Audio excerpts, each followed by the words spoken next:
Hello petals, my name is Anais. I am a womb witch, a Rahani energy teacher, and a plant alchemist. Under Unfurling Alchemy, I guide women in reconnecting with their power, awakening their essence, and step into sovereignty. In these episodes, I am going to approach topics around womb mysteries, energy healing, and cyclic living. Hello my petals, today I want to talk to you about something that came up in a recent retreat that I was hosting. And so in this episode I want to talk to you about the walls that you build around your heart, why you built them in the first place, and why you may now not know how to take them down anymore. And I want to start by acknowledging that this life can be hard, it can be challenging. The world that we live in can be brutal and cruel. And so somewhere along the way, most of us will have experienced a form of grief, of heartbreak, of betrayal, of loss. And that kind of pain that lands so heavily within our body and within ourselves that we are making a decision, unconsciously or consciously, that you can just not let that happen to you again, or ever. That this will just not be your story. And so in the background, some walls start to go up, brick by brick. And sometimes, yes, it's very consciously where we decide, no, not me, this is not happening to me, or this is not happening again.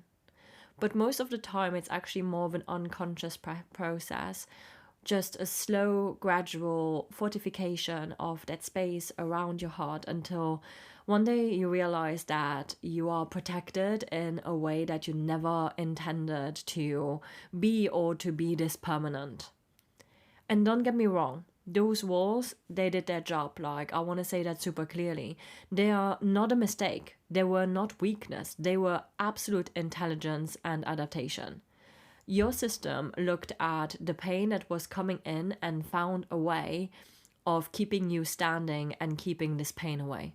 To keep you functioning, to keep you moving through life, even when everything inside you just wanted to collapse.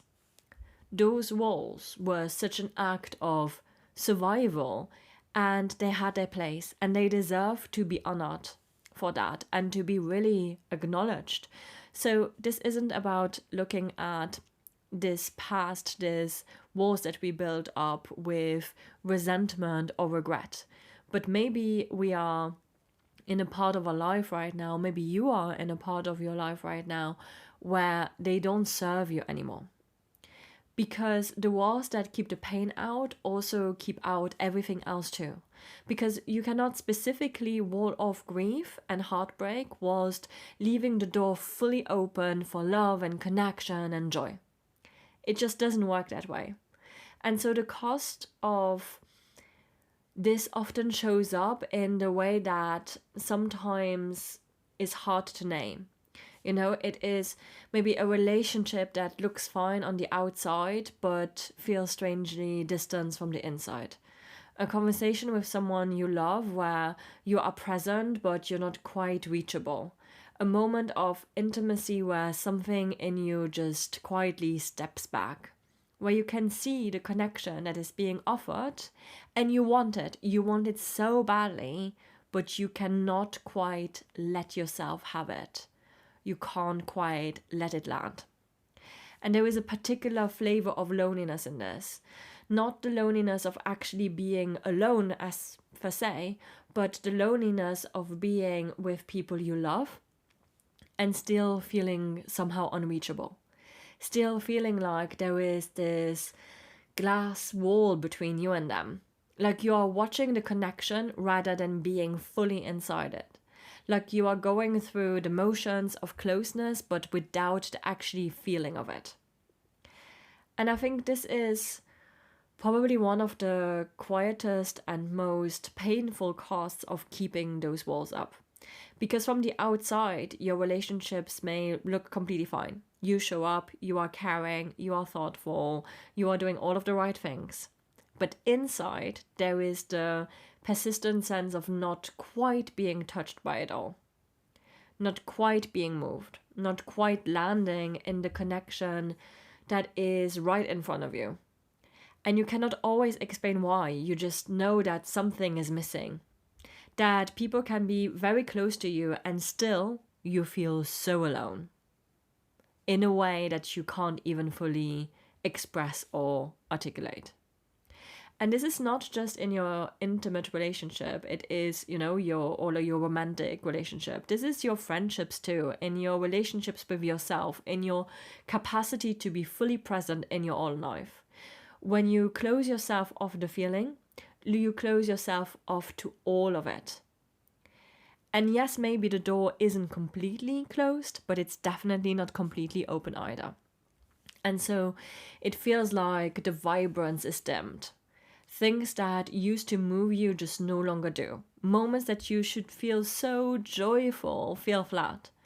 The full belly laughter, they come rarely now. And yeah, it does feel like almost surprising when they do. Like you had forgotten that this was even a possibility for you. And there are those small moments that really reveal this, that really highlight this. You are watching a film that should make you cry and you feel nothing. You are at a celebration with people you love and you are smiling, but you're not quite there. Like when you're checking back with your heart, like you aren't quite present. Someone says something kind to you and instead of letting it in, you deflect it or minimize it, or you move the conversation on. You just cannot receive it. And you notice that other people are being moved by things, and you wonder quietly when you stopped being moved that easily. You wonder quietly, when did you become so cold? When did that happen? When did everything become so managed and controlled? And you know that something isn't quite right. You can feel the absence of what used to be there, but you just don't know how to change it. You don't know how to start taking down those walls. The walls that you built so long ago, you have almost forgotten they're there because you got just so used to it. And so you don't even know where to begin because those walls have become so familiar that they feel like you. They feel like this is just the way that you are. A little closed off, a little bit guarded. Someone who doesn't cry easily, someone who doesn't need much, someone who is just fine. But actually you're not fine. Not really. And somewhere beneath all of that protection, there is that part of you that remembers what it feels like to be fully alive. Fully present. Fully in contact with your own life and with the people in it. And that part is still very quietly asking to come back. Even when it has been a long time, there is this ancient remembering within your bones that know that there is more to life than this. And here I'm talking about my own experience with this. I was a super sensitive child, like deep feelings, told again and again that I was too much, too sensitive, too emotional, too reactive, too angry. And so I began very gradually and very unconsciously to build walls around my heart, to contain what I was feeling, to make myself more manageable, more palatable, more acceptable, more easy to be around. And so I didn't really decide this. This is something that happened within the unconscious realm. It just happened quietly over years. And then when my mom died, when I was in my early 20s, the grief was just of a magnitude that I cannot describe, and something that my body and my mind and my heart could just not hold. And so my system did what it needed to do, very consciously. It disconnected. It shut down the door on the feelings because the feelings were just too enormous, too all-consuming, too incomprehensible, and I could not stay connected to the depth of what I was feeling and continue to live at the same time. And so I chose living, and those walls became super thick. And for a long time, those walls were kept me going. They were what allowed me to get up in the morning and function and show up in the world. And I am so genuinely grateful for them, because I don't know that I would still be here talking to you today if I hadn't pulled those walls up, because I was in such a place of of pain and sorrow and heartbreak that my world was just turned completely upside down. And I truly believe that those walls were exactly what I needed to keep going and to get myself into places where the healing process could actually start. And so I stayed in this time, in this space, with being so walled off for quite a while. But the cost of them, that became clearer very slowly, not all at once at all. It was a gradual drawing just awareness that I had lost access to something. The simple, pure joy of thing. The kind of joy that does not need, a reason, like being moved by something beautiful. And I noticed it in my relationships, like so much. In the moments where someone was trying to reach me and I could feel myself stepping back. Where love was being offered and I could not receive it. Where I was on paper close to people, but I was somehow feeling the loneliest in my whole life. And I noticed it, in the quiet moments as well, somewhere, sitting somewhere beautiful and feeling like I should be more present to what is, like being on this amazing holiday with all of those beautiful landscape, but not feeling it in my heart. Being with someone I loved and noticing this distance between us that had nothing to do with them and everything to do with me. Realizing, I guess, that I had become very good at being in the room, but not really present in the experience. And at some point of really living in this numbness, in this vibrance that was dimmed, in this saturation down, and just refusing to carry on like this, missing, the simplest joys of like going and smelling the flowers and feeling this expansion in my body and in my heart and feeling that sparkle. I had to sit with myself of like, how do I get back to myself? How do I find my way back to my own feeling? And also what happened. And it took me quite a while to identify those walls, to identify the journey that I had been on with grief. And so my journey took me through many different medicines and practices over the years. But two of the most profound companions on this path were the rose and cacao. And both of them are still very much at the center of my practice nowadays. But both of them worked super gently and consistently on the heart space. Not forcing anything open, not tearing any walls down, but slowly and patiently inviting the bricks to loosen, creating enough safety within myself, within my heart, within my beings, so that I could begin to open. Slowly, tentatively, cautiously open again.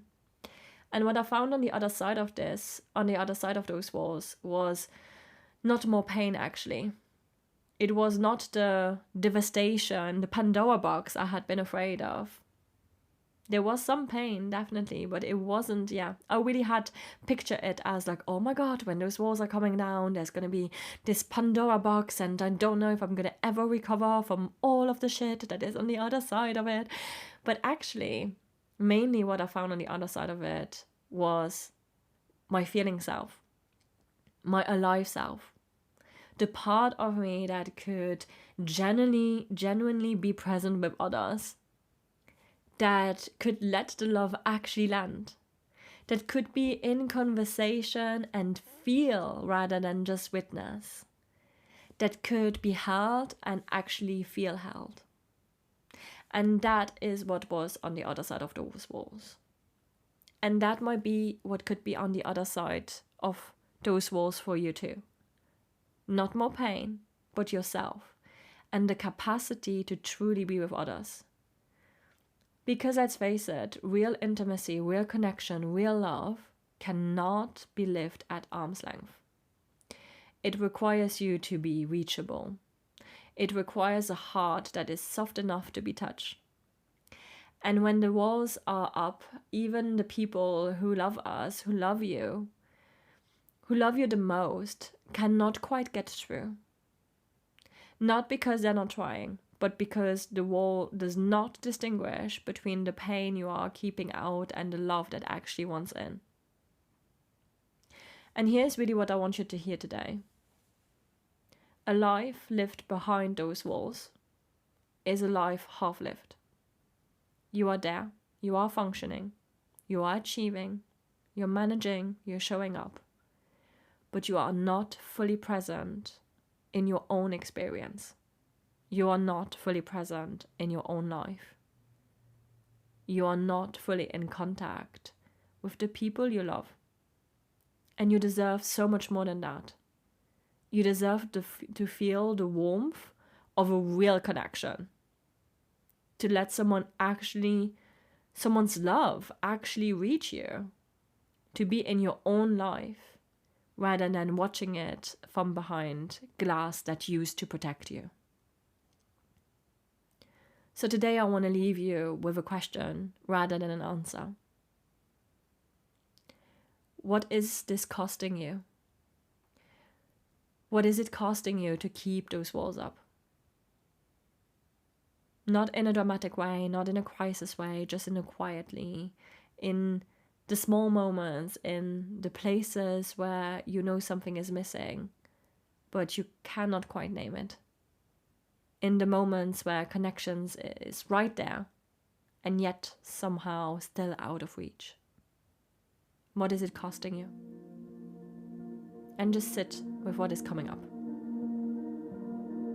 Thank you so much for listening to this episode, my petal, and I see you in the next one.